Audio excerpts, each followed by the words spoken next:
बिस्मिल्लाहिर्रहमानिर्रहीम। अस्सलाम वालेकुम नाज़रीन, आप यूट्यूब चैनल देख रहे हैं। मैं इमरान खान हूँ। सबसे पहले एक बड़ी इंपॉर्टेंट खबर, जो आजकल एक बाइकआउट की मुहिम चल रही है कि अस्करी इदारे से जो मुंसलिक मुख्तलिफ इंडस्ट्री है उसकी जो मसनूआत हैं उनका बाइकआउट किया जाए।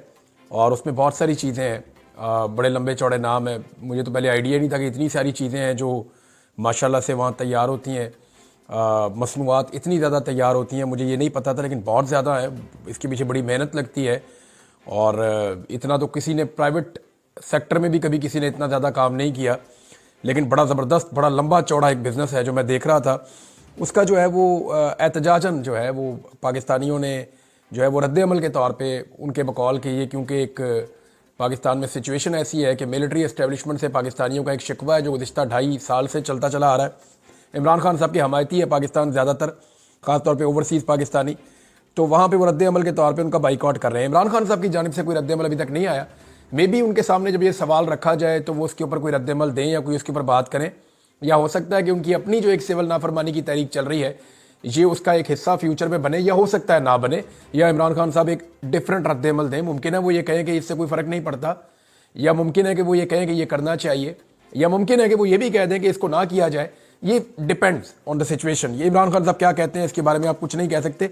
लेकिन मेरे पास खबर आई नवाज शरीफ साहब के हवाले से, ये बहुत इंपॉर्टेंट है। देखिए, बहुत सारे लोग इसके बारे में बात कर रहे हैं, सहाफ़ी इसके बारे में बात कर रहे हैं जो एस्टेब्लिशमेंट के करीब हैं, जो लोग एस्टेब्लिशमेंट के बिहाफ पे आकर धमकियां देते हैं वो लोग इसके बारे में बात कर रहे हैं। और उनकी बेचैनी ये बता रही है कि इसका इम्पैक्ट है। और बहुत सारे ऐसे लोग जो रिटायर फौजी हैं या वैसे ही कोई करीब रहते हैं एस्टेब्लिशमेंट के, वो लोग भी इसके बारे में बात कर रहे हैं। लेकिन आपने गौर किया कि नवाज शरीफ ने या उनके करीबी साथियों में से किसी ने इसके ऊपर बात नहीं की। क्यों बात नहीं की? ये हर छोटी सी चीज़ के ऊपर बात करते हैं। 9 मई के ऊपर दिन में मेरे ख्याल में पाकिस्तान में शायद ही कोई एक ऐसा दिन होगा गुज़िश्ता 1.5 साल में जब 9 मई के ऊपर इन्होंने बात नहीं की होगी। 10 मई से लेके अब तक कोई एक ऐसा दिन नहीं है जब इन्होंने 9 मई के ऊपर बात नहीं की। जिन्हें इदारे का इतना दुख और इतना दर्द है वो इस बाइकआउट के ऊपर बात क्यों नहीं कर रहे? आपने सोचा इस बारे में? मैंने इस बारे में सोचा।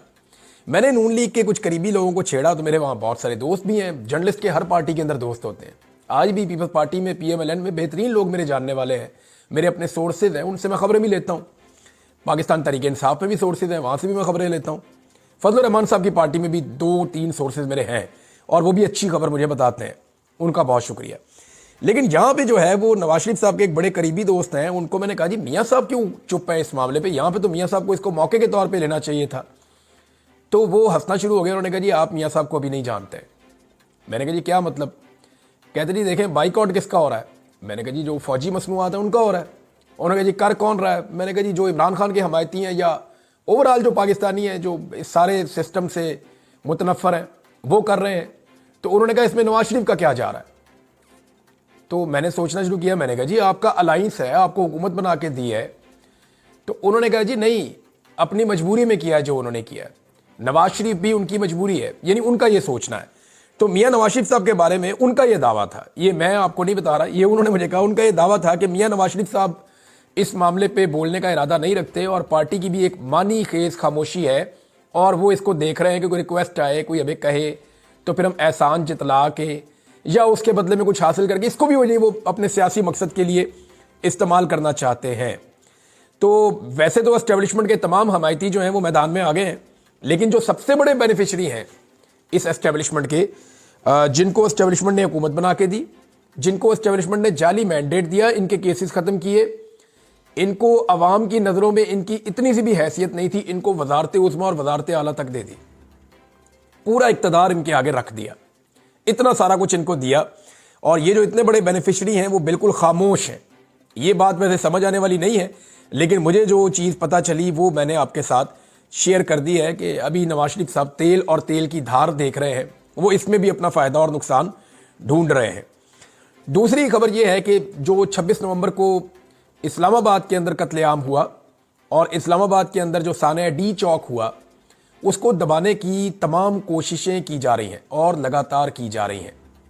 यानी इसमें जो अभी कुछ ऐसी चीज़ें हो रही हैं, जैसे लाहौर से खातून कारकुन को गिरफ्तार किया गया, फराह खान उनका नाम है, और ख़वातीन को भी गिरफ्तार करने का प्लान है। सहाफ़ियों के ऊपर क्रैकडाउन कर दिया गया। यानी ये सारा कुछ क्यों किया जा रहा है?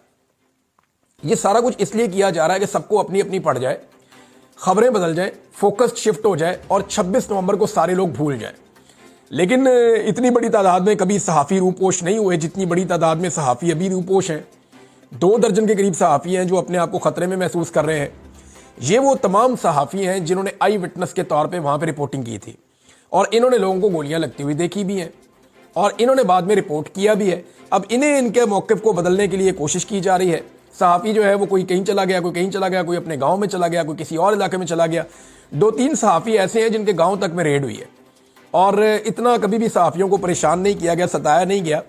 इसके पीछे जो रीज़न नज़र आ रही है वो ये है कि खौफ फैलाया जाए और बजाय इसके कि लोग डिस्कस करें कि 26 नवंबर को इस्लामाबाद में किस किस्म का मज़ाकर हुआ, उसको डिस्कस करने की बजाय ये डिस्कस किया जाए कि इस वक्त सहाफ़ियों के साथ बड़ी ज़्यादती हो रही है, इंसानी हकूक़ की पामालियाँ हो रही हैं। हुकूमत तवज्जो हटाने के लिए कुछ भी बड़ा कर सकती है इस वक्त मुल्क में। ये मैं आपको फिर बता रहा हूँ कि हुकूमत 26 नवंबर से तवज्जो हटाने के लिए और भी कुछ बड़ा कर सकती है इस मुल्क में। और सबसे बड़ा इवेंट तो ये हो सकता है कि इमरान खान साहब को रिहा कर दिया जाए। अगर इमरान खान साहब रिहा हो जाते हैं तो ये तो एक बहुत बड़ी खबर होगी पाकिस्तानियों के लिए। इमरान खान साहब के लिए जो आखिरी ऑप्शन जो उनके सामने रखा गया था, आज मैं वो ऑप्शन तफसील से आपको बताऊंगा कि एक्चुअली इमरान खान साहब के सामने ऑप्शन क्या था जो उनको पेश किया गया था और उस ऑप्शन के ऊपर इमरान खान साहब का रद्द-ए-अमल और डिमांड क्या थी वो मैं आपको बताता हूं। लेकिन पहले आप ये देखें कि ओवरसीज पाकिस्तानियों से मैंने चंद लोगों से रब्ता किया, कुछ लोगों ने मेरे साथ रब्ता किया। ये वो लोग हैं जिनकी कॉल के ऊपर ज़्यादा लोग निकलते हैं मुख्तलिफ ममालिक में। वो ये बता रहे हैं कि उनके साथ लगातार रब्ता किया जा रहा है। पहले दबाव डालते थे, अब मिन्नतें की जा रही हैं कि जो 26 नवंबर है इसके मामले को नीचे जाने दें, इसको दबने दें, इसके ऊपर ज़्यादा बात ना करें। अब यानी ये दबाव बढ़ रहा है हुकूमत के ऊपर और एस्टेब्लिशमेंट के ऊपर और ओवरसीज पाकिस्तानियों से मिन्नत तरला किया जा रहा है और पाकिस्तान में भी फोकस शिफ्ट करने की कोशिश की जा रही है कि किसी तरह 26 नवंबर को जो लाशें गिरी हैं उनसे जान छूटे। देखें 12 तो कंफर्म यानी मुसद्दका 12 लाशें तो पाकिस्तान तहरीक इंसाफ के पास है जो शहीद हो गए लोग, और उसका मुकदमा दर्ज होना है मारने वालों के खिलाफ और ऑर्डर देने वालों के खिलाफ, और उसके लिए पाकिस्तान तहरीक इंसाफ को काम करना होगा। अब जो लापता लोग हैं वो 100 से 150 के बीच में बताए जाते हैं और जो लापता हैं उनके बारे में नहीं पता कि वो जिंदा भी हैं या नहीं है, और उनमें से कितने वापस आएंगे और कितने नहीं आएंगे, और जो वापस नहीं आएंगे वो कहां गए, क्या उन्हें मार दिया गया, अगर मारा गया तो उनकी लाशें कहां हैं। ये वो सवालात हैं जो पाकिस्तान के सारे मीडिया को उठाने चाहिए, लेकिन अभी तक कोई भी इन सवालात को नहीं उठा रहा। सहाफ़ियों को हरासा कर ले, तवज्जो जितनी मर्जी भटका लें, लेकिन 26 नवंबर को जो कुछ भी इस्लामाबाद के डी चौक में हुआ उससे तवज्जो नहीं हटेगी। अब अदालत के अंदर बड़े बड़े केसेस लगाए गए, बड़े बड़े केसेस अदालत के अंदर लगाए गए ताकि तवज्जो वहां पे शिफ्ट हो जाए, और बहुत सारे सहाफ़ियों को एक्टिवेट भी किया गया। जनाब आपने सारे प्रोग्राम इनके ऊपर करने हैं, टिकर्स इनके ऊपर देने हैं। टीवी चैनल को कहा गया कि आपने अदालत के अंदर से आने वाली खबरों को उठाना है। इस किस्म के वहां से कमेंट आएंगे अदालतों के अंदर से, इस किस्म के जजेस के रिमार्क्स आएंगे, ऐसी गर्म गर्म खबरें निकलेंगी कि 26 नवंबर को ताकि लोग भूल जाएं। लेकिन 26 नवंबर के ऊपर पाकिस्तान तहरीक इंसाफ ने जो सवाल उठाया हुआ है ना, उसने सबका जीना हराम किया हुआ है कि गोली क्यों चलाई। अब गोली क्यों चलाई जो है ना किसी के पास इसका जवाब है और ना इस सवाल को कोई फेस कर पा रहा है, और यही सवाल जो है वो इस वक्त मुसीबत बना हुआ है। एक चीज नाजरीन इसके अंदर और है, जो डील जिसका मैं जिक्र कर रहा था, जो इमरान खान साहब को ऑफर की गई। इमरान खान साहब को नवंबर में यह कह दिया गया था कि अगर आप अपना एहतजाज मौखर कर दें या अपने एहतजाज को कैंसिल कर दें तो 15 दिसंबर से पहले पहले आपको रिहा कर दिया जाएगा। 15 दिसंबर से पहले पहले आपको पहुंचा दिया जाएगा खैबर पख्तूनख्वा के जिस इलाके में आप चाहेंगे। उन्हें 2-3 ऑप्शंस दिए गए थे जिनमें एक नथिया गली का ऑप्शन भी था, और वो ये ऑप्शन देते हुए उन्होंने सोचा कि इमरान खान साहब वहाँ पे ज़रा कंफर्टेबल रहते हैं और पसंद करते हैं उस इलाके को, तो इनको वहीं भेज दिया जाए। और फिर ये कहा गया कि बाकी चीज़ें वहाँ पे इमरान खान साहब के साथ मिलकर आकर बैठकर मुज़ाकरात में तय कर ली जाएंगी, और वहाँ पे इमरान खान साहब के पास उनका टेलीफोन भी होगा, वो बातचीत भी कर सकेंगे और राब्तों में भी रह सकेंगे, वो किसी किस्म की गिरफ्तारी नहीं होगी। तो आप बेफिक्र हो जाएं, इमरान खान साहब को 15 दिसंबर से पहले पहले वहाँ पहुँचा दिया जाएगा। ये यकीन दहानी करवा दी गई थी और ये बातें भी कर दी गई थी। लेकिन इमरान खान साहब ने जो शर्त रखी, उन्होंने कहा जी कि फिर कुछ लोगों को तो फौरी तौर पर रिहा करें और मुझे भी रिहा करें, मैं 24 तारीख को खुद जलसा करके उसके बाद फिर मैं बाकी चीज़ें देखूंगा। लेकिन जो 2 चीज़ें इमरान खान साहब को कही गई जहां पे मामला फंस गया था, एक ये है कि इमरान खान साहब को कहा गया कि जनाब आप मैंडेट तो अपना भूल जाएं, वो आपको नहीं मिल रहा, हम आपको आज़ादी दे रहे हैं आप जाकर इलेक्शन लड़ सकते हैं, यानी इसका रास्ता भी खुल जाएगा। आप आज़ाद हो जाएं जाकर अपना इलेक्शन लड़े, इलेक्शन लड़कर आप कौमी असम्बली में आए और कौमी असम्बली में आकर आप अपोजिशन लीडर के तौर पर अपना रोल प्ले करें और फिलहाल आप मैंडेट की वापसी भूल जाएं। हो सकता है कि मिड टर्म इलेक्शन पाकिस्तान में करवा दिए जाएं, लेकिन अभी आप इस सेटअप को चलने देंगे, इसके अंदर आप रुकावट नहीं डालेंगे। ये सारी चीजें इमरान खान साहब के सामने रखी गई, जिन पे इमरान खान साहब ने फिर अपनी एहतजाज की कॉल को वापस लेने से इनकार कर दिया। मैं आपको फिर बता रहा हूं कि इमरान खान साहब को कहा गया था कि 15 दिसंबर से पहले पहले आपको खैबर पख्तूनख्वा पहुंचा दिया जाएगा। आप एक जगह पे रहेंगे जरूर, लेकिन आप गिरफ्तारी के स्टेटस में नहीं होंगे। आप जिससे मर्जी मुलाकातें करेंगे, जिससे मर्जी टेलीफोन पे बात करेंगे, आप फ्री होंगे और आपके साथ मुज़ाकरात भी किए जाएंगे फ्यूचर के हवाले से, मामला आपके साथ तय भी हो जाएंगे। लेकिन आप इलेक्शन लड़ें और लड़के कौमी असम्बली में आना चाहें तो आप आ जाएं, मगर मैंडेट जो है वो आपको अभी वापस नहीं मिलेगा, इसको आप भूल जाएं। हाँ, मिड टर्म इलेक्शन हो सकता है, उसके ऊपर चीजें बाद में तय कर दी जाएंगी। ये जनाब चीजें इमरान खान साहब के सामने रखी गई, तो इमरान खान साहब ने इनकार कर दिया। उन्होंने कहा जी नहीं जी, मैंने 24 तारीख से पहले आप मुझे छोड़ें, मैं जाके वो जलसा खुद करूं। अब वहां पे इमरान खान साहब का और एक उनका ट्रस्ट का एक डेफिसिट है और उसकी वजह से फिर ये मामला आगे नहीं बढ़ सका। अच्छा, जितना ये इमरान खान साहब को छोड़ना क्यों चाहते थे, इसके बारे में सबसे बड़ा सवाल ये है, यानी अगर छोड़ना चाह रहे थे, क्यों छोड़ना चाह रहे थे? तो मैं आपको बताता हूं। जो कुछ भी बैरूनी दुनिया से प्रेशर आ रहा था ना लगातार, वो प्रेशर इतना ज्यादा बढ़ गया था कि पहली मर्तबा एस्टेब्लिशमेंट के पसीने छूट गए थे और हुकूमत बहुत परेशान थी। तो उन्होंने कहा कि इमरान खान साहब को अब छोड़ देना चाहिए, लेकिन वो ये चाह रहे थे कि तासुर ये ना जाए कि इमरान खान साहब को छोड़ा गया या हम पे कोई प्रेशर आया या हम इमरान खान साहब से डर के हमने छोड़ा है या कोई पब्लिक प्रोटेस्ट के नतीजे में हमने छोड़ा है। हम इस तरह छोड़ेंगे कि अदालतों के जरिए से छूट गए और फिर वो खैबर पख्तूनख्वा पहुंच गए। तो ये इस किस्म का एक खेल खेलने की कोशिश कर रहे थे। इमरान खान साहब ने इसके अंदर जो है वो तस्लीम नहीं किया। जो प्रेशर खास तौर पे आया था अमेरिका में, जब एक लेटर सामने आया था, उसको रोकने की बहुत कोशिश की गई पाकिस्तान की जानिब से, लेकिन वो लेटर रुका नहीं। अभी कुछ और चीजें भी कनाडा में, अमेरिका में, ऑस्ट्रेलिया में और यूरोप में और बरतानिया में हो रही हैं। आने वाले दिनों में आप वो चीजें होती हुई और उनका इंपैक्ट आता हुआ पाकिस्तान में देखेंगे। मेरी बहुत सारे ओवरसीज पाकिस्तानियों से बात हुई है, वो जो एक्टिविटीज कर रहे हैं उनके नतायज आपको थोड़े दिनों में मिलना शुरू हो जाएंगे। और दिसंबर के महीने के अंदर अमेरिका से एक बड़ी डेवलपमेंट भी आ सकती है और ये कहा जा रहा है कि डोनाल्ड ट्रंप कोई ट्वीट कर सकते हैं, कोई स्टेटमेंट दे सकते हैं इमरान खान साहब के बारे में। तो इसको कोई बैद नहीं है कि वो वाकई ये कर भी सकते हैं, और अगर वो ये करेंगे तो इसका पाकिस्तान पे इंपैक्ट आएगा। तो क्या इमरान खान साहब को अब रिहा किया जा सकता है? देखें, जितना प्रेशर नवंबर में था ना इमरान खान को छोड़ने का, उससे ज्यादा प्रेशर दिसंबर में इमरान खान साहब को छोड़ने का। मैं वजह बताता हूं। देखिए, पहले सिर्फ बैरूनी प्रेशर था जिसकी वजह से इमरान खान साहब को छोड़ने का फैसला हो गया था, और अब तो कत्ल भी हो चुके हैं।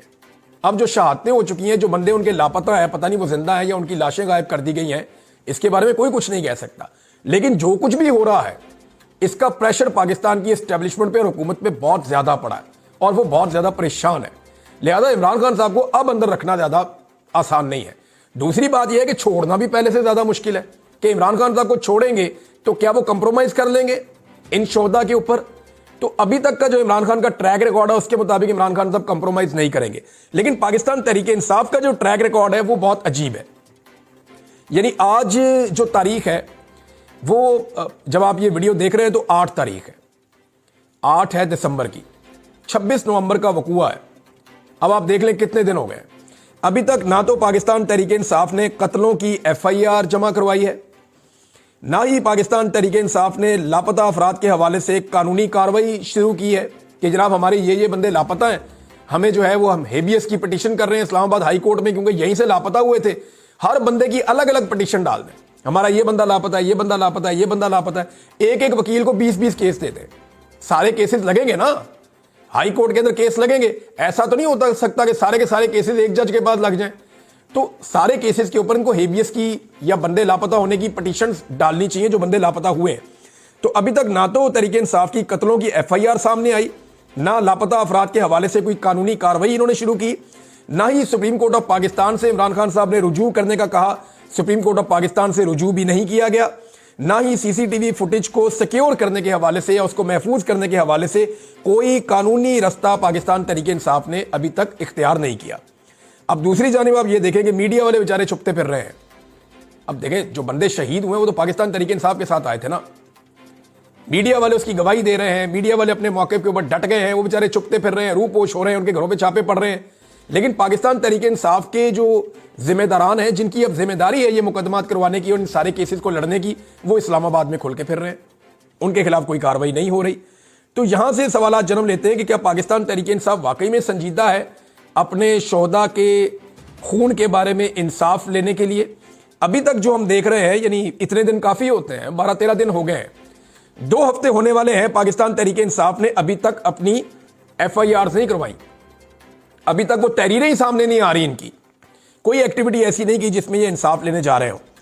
इमरान खान साहब की रिहाई का मामला दोबारा से खटाई में तो पड़ गया है, लेकिन मुझे नहीं लगता कि ज्यादा देर तक इमरान खान साहब को अंदर रखा जा सकेगा। इमरान खान साहब की जो 2 शराइत है ना, एक तो यह है कि मुझे बाहर निकालो, और दूसरी जो है वो 9 मई का और 26 नवंबर का जुडिशल एक इंक्वायरी करवाई जाए। इस पर जमात इस्लामी ने भी यही मौक़िफ़ अपनाया। जमात इस्लामी का मौक़िफ़ मैं आपको पढ़ के सुना देता हूँ। ये हाफिज नईमुर रहमान साहब ने कहा कि इस्लामाबाद कत्लेआम से हुक्मरान पीछा नहीं छुड़ा सकते, एक काबिल कबूल आज़ाद जुडिशल कमीशन बनाया जाए जो कातिलों को बेनकाब करे। जी जनाब, अब फजल रहमान साहब के बाद जमात इस्लामी भी मैदान में आ गई, और जितनी पॉलिटिकल पार्टी जमहूरी हैं वो सारे ये कह रहे हैं कि ये कत्लेआम है। सिर्फ MQM बिल्कुल खामोश है, और MQM का आपको पता है वो माजी में उनका जो ट्रैक रिकॉर्ड है, उनके लिए ये चीज़ें अहमियत नहीं रखती। और जिस तरह इंसानी जानें कराची में ज़ाया होती रही हैं और MQM क्या कुछ करती रही है, ये आप सब कुछ जानते हैं, और उनके साथ भी बहुत बुरा हुआ माजी में। ये भी एक हकीकत है कि माजी में जो MQM के साथ हुआ वो भी बहुत बुरा हुआ, बड़ा कत्लेआम हुआ है कराची में, बहुत बड़ा गेम खेला गया है और बहुत बड़ा पैसा उसके अंदर इन्वॉल्व था। अब जनाब ये MQM वाला मामला, फिर पीपल्स पार्टी और नून लीग, इन्होंने बिल्कुल खामोशी इख्तियार की हुई है कत्लेआम के ऊपर। इस्लामाबाद में सियासी कारकुनों के कत्लेआम के ऊपर पीपल्स पार्टी मुजरिमाना तौर पर ना सिर्फ खामोश है बल्कि हमायत कर रही है इस हुकूमत की। और मैं आपको आज लिख कर देता हूं कि कुछ अरसे के बाद जब इलेक्शन में जाएंगे तो पाकिस्तान पीपल्स पार्टी इस हुकूमत के ऊपर यह एलिगेशन लगाएगी कि आपने इस्लामाबाद में कत्लेआम किया था, आप कातिल हो, और हम उसका हिस्सा नहीं थे। ये पाकिस्तान पीपल्स पार्टी आने वाले दिनों में करेगी, और डेफिनेटली करेगी। मुमकिन नहीं है कि पाकिस्तान पीपल्स पार्टी ऐसा ना करे। इनकी यही सियासत होती है, पहले ये साथ मिल जाएंगे और बाद में अपना मौक़िफ़ बदल देंगे। बहरहाल पाकिस्तान तहरीक इंसाफ ने अभी तक अपने इस हवाले से मायूस किया है। मुझे लगता था कि 2-4-5 दिन में, 6 दिन में वो अपनी FIR और बाकी चीज़ें करवाएंगे, लेकिन वो बाकी सारे काम कर रहे हैं, लेकिन ये वाला काम नहीं कर रहे कि वो अपने कारकुनों के लिए FIR करवा सकें, CCTV फुटेज को सिक्योर कर सकें, लापता अफराद के बारे में पता कर सकें, या उनकी बाजियाबी के लिए अदालतों से रुजू कर सकें, या सुप्रीम कोर्ट ऑफ पाकिस्तान में जाकर रुजू कर सकें। आज़ाद कश्मीर के शहरियों ने जो हिम्मत दिखाई है उसकी दाद देना अगर ना दी जाएगी तो ये बहुत बड़ी ज़्यादती होगी। आज़ाद कश्मीर के हर गांव से, करिए से, हर टाउन से, हर देहात से, हर जगह से, हर शहर से लोग निकले, सड़कों के ऊपर आए और उन्होंने अपना हक छीन लिया। ये रियासत उनको उनका हक नहीं दे रही थी और इन्होंने कभी उनको उनका हक नहीं देना था। इन्होंने ताकत का बेदरेग इस्तेमाल भी किया, लेकिन जब लोग बहुत बड़ी तादाद में निकले और पूरा आज़ाद कश्मीर सड़कों पर आ गया तो उसके बाद हुकूमत बेबस हो गई। जो वजीर वहाँ पे आए थे मुज़ाकरात करने के लिए, वो जिस तरह वहाँ से भागे हैं गाड़ियों में बैठ के अवाम के आगे लग के, वो मनाजिर भी हमने देखे। लोग मुंजमद कर देने वाली ठंड के अंदर, यानी आज़ाद कश्मीर की दरिया के किनारे सर्दी आपको अंदाज़ा है कितनी ज़्यादा होती है। वहाँ पे माइनस टेम्परेचर बन रहे थे। वहाँ पे लोग रात को अपने बच्चों के मुस्तकबिल के लिए ठिठुरती हुई सर्दी के अंदर सड़कों पे हज़ारों की तादाद में बैठे थे। वो एक कौम बन गए। उन्होंने दिखाया कि एक कौम जब इकट्ठी होती है तो वो जालिम को कैसे घुटने टेकने पर मजबूर कर देती है। उन्होंने पूरी रियासत को जो है वो आईना दिखाया और उनसे अपने मुतालबात तस्लीम करवाए। और इस वक्त की जो सूरत हाल है, जो खुशखबरी है, वो ये है कि आज़ाद कश्मीर के अंदर जो सदारती ऑर्डिनेंस है मुतनाज़े, उस पर मुज़ाकरात हो गए और मुज़ाकरात के नतीजे में जो मेरे पास इतला आई, जो कैदी हैं उनको रिहा कर दिया गया और साथ ही साथ जो है वो ऑर्डिनेंस को वापस लेने का फैसला कर दिया गया। तो नाज़रीन, जो कश्मीर के हवाले से मैंने आपको खबर दी है उसका एक हिस्सा है और उसका एक पहलू है, लेकिन दूसरी जानिब मैं आपको ये बताऊं कि इस वक्त भी कश्मीर के जितने एंट्री पॉइंट्स हैं वहाँ पे बहुत बड़ी तादाद में नौजवान मौजूद हैं और कश्मीरियों ने तमाम एंट्री पॉइंट्स को बंद किया हुआ है।